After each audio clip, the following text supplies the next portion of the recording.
Hi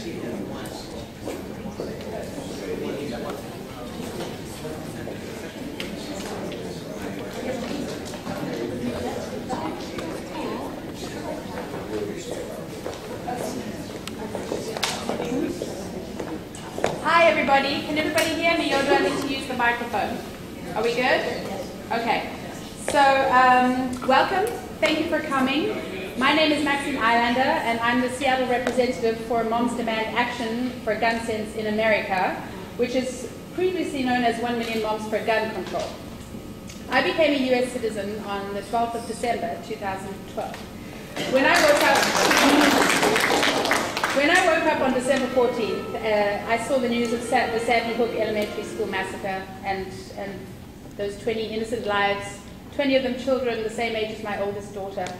It became clear to me that I couldn't be an outsider as an onlooker. I was a brand new citizen. I had to act. And in those days after Sandy Hook, I couldn't watch TV because my kids were home. It was the weekend. But I followed the news on Facebook. And I saw a post from then 1 Million Moms for Gun Control, which was a new Facebook initiative set up by founder Shannon Watts. And that's how I got involved. There is no deeper, fiercer instinct than for a mother to protect her children. In the short time since that tragedy, our organization has gained over 70,000 nationwide members with 80 chapters around the country.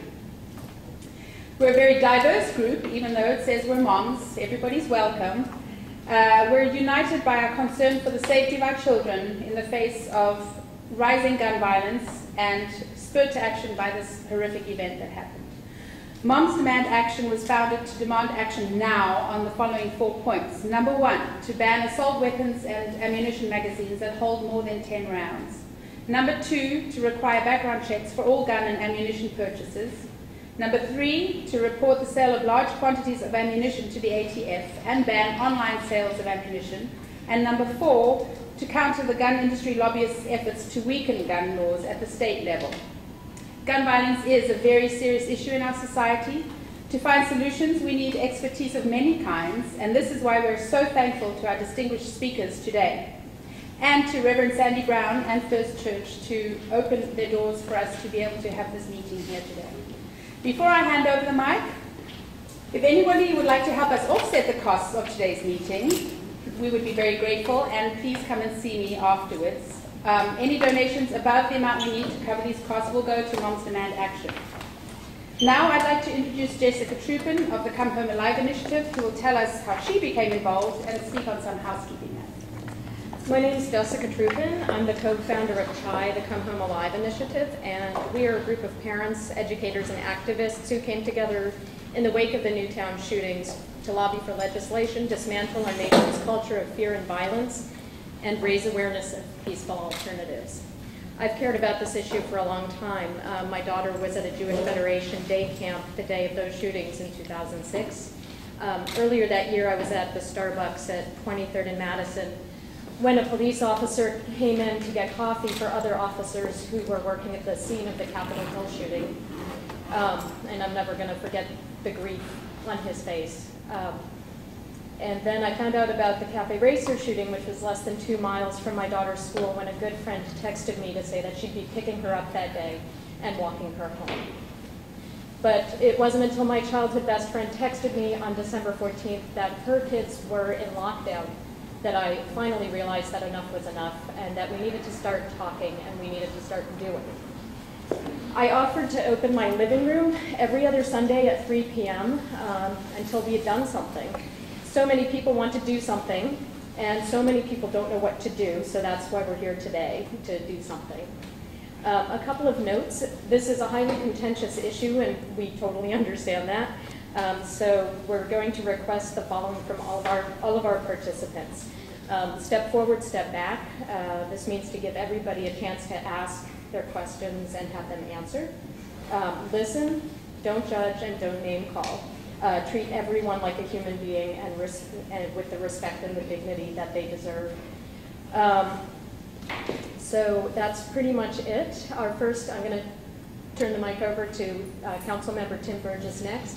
He's been a council member since 2008, and he's a former police officer. We're very grateful that you're here today. Thank you.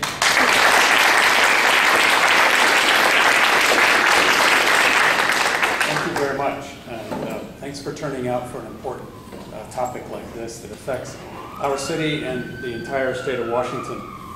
My job is to set a little bit of context on the issue of gun violence and then address some of the political implications or discussions that are going on nationally and locally here in the state of Washington. Approximately 30,000 people are killed by gun violence in the United States each year, and that includes about 130 individuals here in King County. More people die in King County from gun violence than they do from car crashes. Of the 30,000 people killed in the United States each year, about 1/3 are the victims of homicide, and about 2/3 are the victims of suicide. Included in that 30,000 figure are approximately 600 individuals who die as a result of unintentional gun violence, something that I used to refer to as gun accidents, but I've learned from public health officials that the better phrase is unintentional gun violence, because it's not something that happens randomly or by mistake. It's something that happens as a result of carelessness. International comparisons are very difficult. We have different laws, different cultures, different languages. But in choosing two countries that are somewhat similar to the United States, the United Kingdom and Australia, I think it's worthwhile to note that for every one person killed in Australia or the United Kingdom, 30 individuals are killed in the United States through gun violence. Gun violence is the leading cause of preventable death in the United States and here in King County. So it's an issue worthy of our attention and our solutions. Let me shift now to the legal framework that we deal with. We have very weak gun safety laws in the state of Washington. The legislature has reserved for itself the ability to change gun laws, which means that Seattle, for example, is preempted from passing any gun safety regulations for our city. In Washington, we have a prohibition on gun possession and gun ownership for individuals convicted of felonies and some very small list of misdemeanors, and also people who have been adjudicated with mental illness. But we do not have, and many states do have, what we do not have is this list of very reasonable safeguards. We do not require background checks on all gun transactions, and I think you all saw what happened when we had a gun buyback program in Seattle several weeks ago. On the blocks surrounding that buyback program, transactions were happening on the street corner with no regulation, no background checks. Those individuals selling weapons, for all we know, could have been selling them to a dangerous felon or someone adjudicated with serious mental illness. We do not have gun safety storage requirements in Washington. We do not have gun child access laws. We do not have any restrictions on the type of weapons or ammunition that can be sold or possessed. We do not require the reporting of gun theft or loss. We do not have any type of gun registration system. We do not have any limitations on what 18 to 20-year-olds can purchase. And we all know, remembering our own history, that between 18 and 20, we're not much better than when we were 16 or 17. Maturity and judgment is still yet to kick in. Some of you would argue that people my age, it's still yet to kick in. And we do not have any special training requirements or insurance requirements for the possession of weapons. Now, if this is indeed a public health crisis, and I believe that it is, we would have many of those safeguards in place. Just think about automobiles. Remember the days way back for many of us when we could get in our cars and drive off, and if our car even had a seatbelt, and that was sometimes yes and sometimes no, we weren't required to put it on. But we addressed injuries through automobile crashes through the public health lens, and as a result, we have very strong safety measures for vehicles, including mandatory seatbelt use. We did not take a similar approach to smoking and the association with lung disease. We researched. We found the facts. We looked at the evidence. And we've made a big difference in smoking. And today we're doing the same in the relationship between obesity and diabetes. A public health orientation to problems like gun safety requires collecting the facts, looking at the evidence, and understanding trends and what's happening not only in our city and county, but across the United States. Unfortunately, the National Rifle Association, for almost 20 years, has successfully blocked any federal money going to this type of research in our country. And that's why my colleague, Councilmember Bagshaw, and my other colleagues are getting ready to fund research here through our public health department and the University of Washington that will begin to establish the facts of gun violence in our community. We don't have to wait for the Congress to do that nationally. We can start here and do that research in our own city and our own county.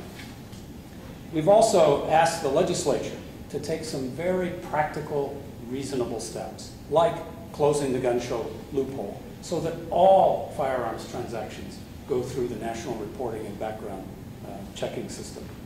We've asked for the adoption of micro-stamping technology, new technology that applies to all weapons and ammunition that allows the police to better trace weapons and ammunition after they have been used in a crime.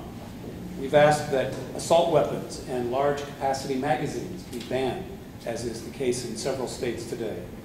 We've asked that the background loophole check be closed, which I mentioned already. And then finally, I want to talk a little bit about the political culture that we're in today. I think our council here in Seattle would be fairly quick to adopt measures about gun safety if we could, but as I mentioned, we're preempted. But there's quite a debate about whether that would be effective or not. Some cities in the United States have fairly restrictive gun safety measures. But once you cross 145th, I guess this way, in the north end of the city, you're in another jurisdiction. So the answer really is statewide.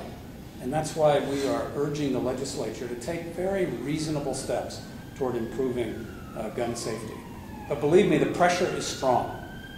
We have a Seattle police officer, Mike Hope, who serves our city and is also a state representative out in northeast King County and southern Snohomish County. He just took a very principled and courageous stand and voted to close the gun show loophole. And that's important for a couple of reasons. One, as a Republican, it's great to win a vote on that issue. But second, he knows the reality of gun violence and gun safety in our city and our region. And he was willing to step up. So, you know, when you get home this afternoon, look up Mike in the state legislature and send him a quick email thanking him for that principled and courageous stand. And the NRA is after him big time.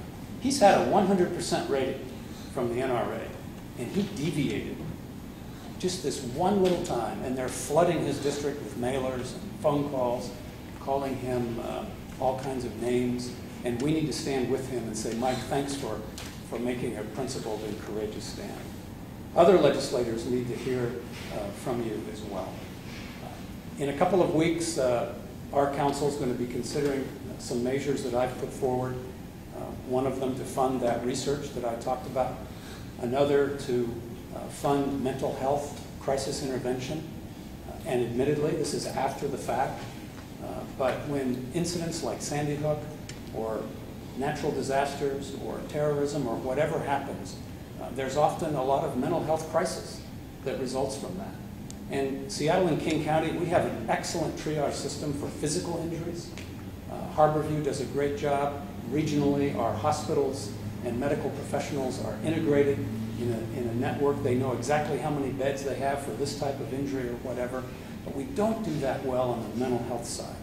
And so we're going to be considering providing a little extra funding to the health department to adopt the Red Cross and FEMA's emergency triage system for mental health crisis. So we can bring that system up to par with our physical injury triage system as well. So that's a little bit of what's going on. That's some context for you as we hear our next speakers. And I really appreciate the opportunity to come out. And I think Sally's going to come up and share a few words. If anybody has any questions. Sure. I thought we were going to do that after Sally, but that's okay. Okay. Questions? Maybe You've spoken primarily locally and at the state level. So do you feel that this issue really needs to be solved at the state level, or do you think it's a federal issue? it would be ideal if it was solved at a federal level so the entire country was united. We have enough to worry about. We focus here in the city and the state, and who knows what's going to happen at the national level. But that clearly would be the most ideal. Australia and the UK, the countries I mentioned, that's a national issue. They resolved it nationally. And given that the House Senate Committee, or the House Committee just canned all the bills you just mentioned, what options do we have? Well, you know, I'm always an optimistic guy. The glass is always half full or more. Having said that, however, it's going to be real tough to get any measure through the legislature. Tim, Great. Thanks very much. Thank you.